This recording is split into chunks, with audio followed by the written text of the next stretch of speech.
வணக்கம் தலைவரே. வணக்கம் ஐயா, வாங்க. நீங்கள் ஒரு கழகத்தில் சிறப்பாகவும் நல்லா செயலாற்றினீங்க. உங்கள் சொந்த செலவில் 5 வேட்பாளர்களை புதுச்சேரி மாநிலத்தில் நிற்க வச்சு கலங்கண்டீங்க. அது ஒரு பெரிய சாதனை படைச்சிங்க. அப்படி இருக்கும்போது இப்போ அந்த கழகத்தை விட்டு இப்போ புதுச்சேரி மாநில மக்கள் முன்னேற்ற கழகத்தில் இணைஞ்சிருக்கிறீங்க. அதுக்கு என்ன காரணம்? சரியான கேள்வி, நல்ல கேள்வி கேட்டீங்க. அதுக்கு கொள்கை ரீதியாக எந்த வித்தியாசமான காரணங்களும் கிடையாது. அதே கொள்கையில் தான் நான் இப்போவும் இயங்குகிறேன். கிட்டத்தட்ட ஒரு 30 வருஷ காலமாக நம்ம மக்களிடையே பணி செய்து நீங்கள் சொன்ன மாதிரி எல்லா விதமான நடவடிக்கைகளும் நம்ம இறங்கி முழும்பூச்சாக வேலை செஞ்சோம். அது மக்கள் விழிப்புணர்ச்சி குறைவாக இருந்ததுனால அது எடுபடலைன்னு தான் நான் நினைக்கிறேன் ஆக்சுவலாக.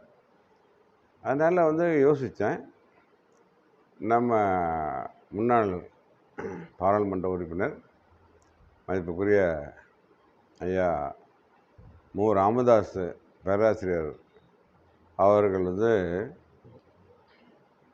ஒரு கட்சி துவங்கி நல்ல நல்ல நல்ல ஆதாரமான ஒரு நல்ல விதமான மக்களுக்கு தேவையான மக்கள் எதிர்பார்க்கிற ஒரு விஷயத்தை கையில் எடுத்து இப்போது கிட்டத்தட்ட ஒரு 7-8 மாதமாக அவர் கூட நான் செயல்பட்டுக்கிட்டு இருக்கேன். செயல்பாட்டு திறன் நல்ல வளர்ச்சி அடையுது. ஏன்னா அவருடைய கொள்கை, அவர் முன்னெடுத்திருக்கிற விஷயங்கள் மக்களுக்கு ரொம்ப தேவையான விஷயங்களாக இருக்கிறதுனாலையும்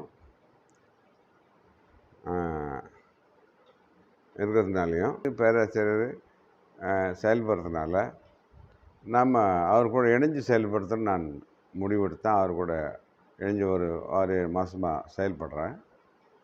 நல்ல அதற்கான வரவேற்பு இருக்குது. அது ஒரு முக்கிய காரணம். நான் அவர் கூட இணைஞ்சு செயல்படணும்னு நினைக்கிறதுக்கு. எனக்கு தெரிஞ்சு நம்ம பாண்டிச்சேரியில் இருந்த எம்பிக்களில் கிட்டத்தட்ட எல்லாரையும் எனக்கு தெரியும். அதில் சிறப்பாக சொல்கிற மாதிரி மக்களுக்காக பாராளுமன்ற உறுப்பினர் முறையில் இந்திய மக்களுக்காகவும் பல விஷயங்களை அவர் முன்னெடுத்து செயல்பட்டுருக்காரு. அது ஒரு முக்கிய காரணம் நான் அவருடைய இணைஞ்சு செயல்படணும்னு நினைக்கிறது. தொடர்ந்து செய்வோம் அவர் கூட. நாங்கள் அப்படி தான் என்னுடைய முடிவு. இந்த கட்சியின் மூலமாக உங்களோட எதிர்பார்ப்பு என்ன சார்? நாங்கள் பெருசாக எதுவும் எதிர்பார்க்கல. ஆக்சுவலாக இந்த கட்சி இதே போக்கில் நல்லபடியாக போயிட்டு இருந்துச்சுனாக்கா நிச்சயமாக மக்கள் நாங்கள் சொல்கிற நியாயத்தை புரிஞ்சுக்கிட்டு எங்கள் செயல்பாட்டோட எங்கள் இயக்கத்தோடு இணைஞ்சி செயல்பட ஆரம்பித்தாங்கனாக்கா எதிர்வரும் காலத்தில் நாங்களும் இந்த மண்ணில் நல்ல செயல்பாட்டுக்குரிய ஒரு கட்சியாக அமைப்பெறுன்ற நம்பிக்கை எனக்கு இருக்குது.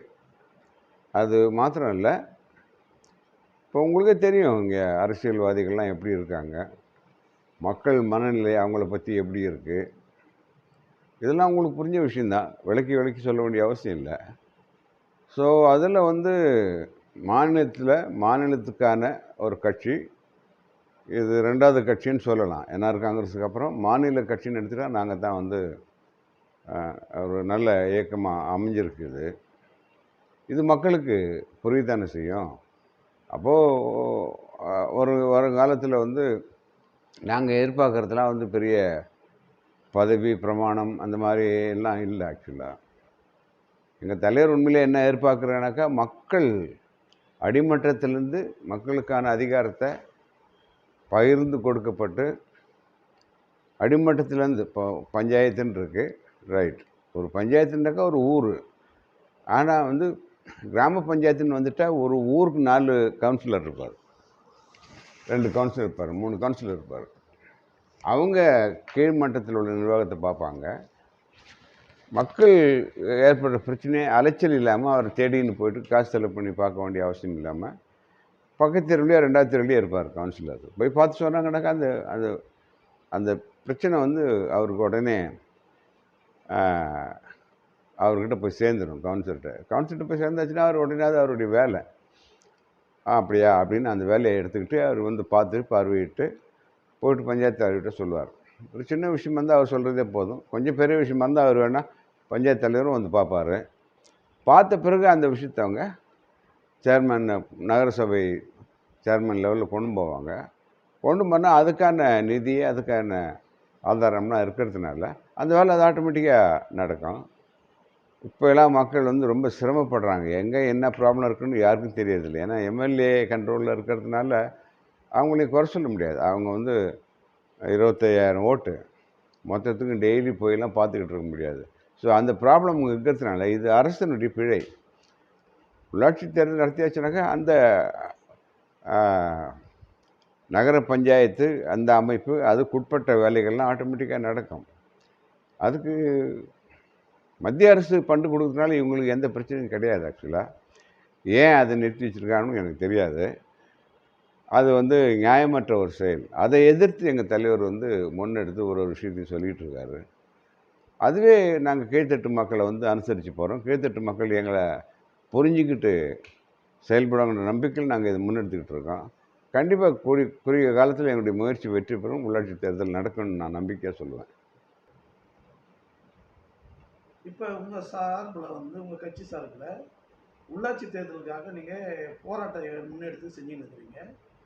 இது வரைக்கும் எத்தனை போராட்டம் செஞ்சுருக்கீங்க? இந்த போராட்டத்தின் அடுத்த கட்ட நிலை என்ன? அதை பற்றி கொஞ்சம் சொல்லுங்கள். நல்ல கேள்வி. இது ஏற்கனவே எங்கள் தலைவர் அறிவிச்சிட்டாரு. அறிவித்து நடத்தணும்னு பல கட்ட அறிக்கைகள் விட்டுருக்காரு. எல்லாருக்கும் சம்மந்தப்பட்ட அதிகாரிகளாம் கடிதம் எழுதியிருக்காரு.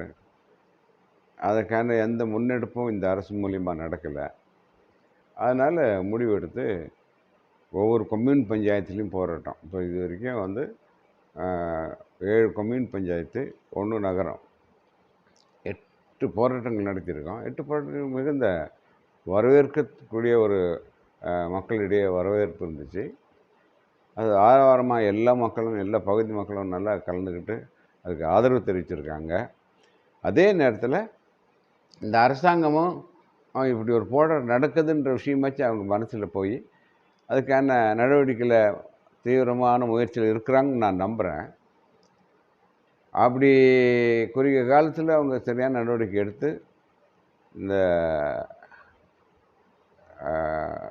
தேர்தலை நடத்தி முடிக்கலைன்னா எங்கள் அடுத்த கட்ட திட்டம் நாங்கள் டெல்லியை நாடுவோம். டெல்லியை நாடிட்டு அங்கே போயிட்டு அங்கே இருக்கிற அதற்கான அலுவலக அதிகாரிகளை சந்திப்போம், அமைச்சர்களை சந்திப்போம்.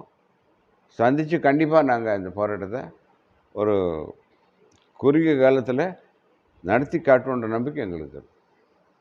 இந்த கேள்வி பதிலுக்கு தெளிவான பதில் கொடுத்த தங்களுக்கு நன்றி ஐயா.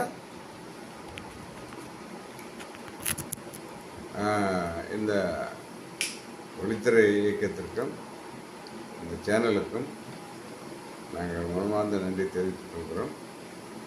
நன்றி, வணக்கம்.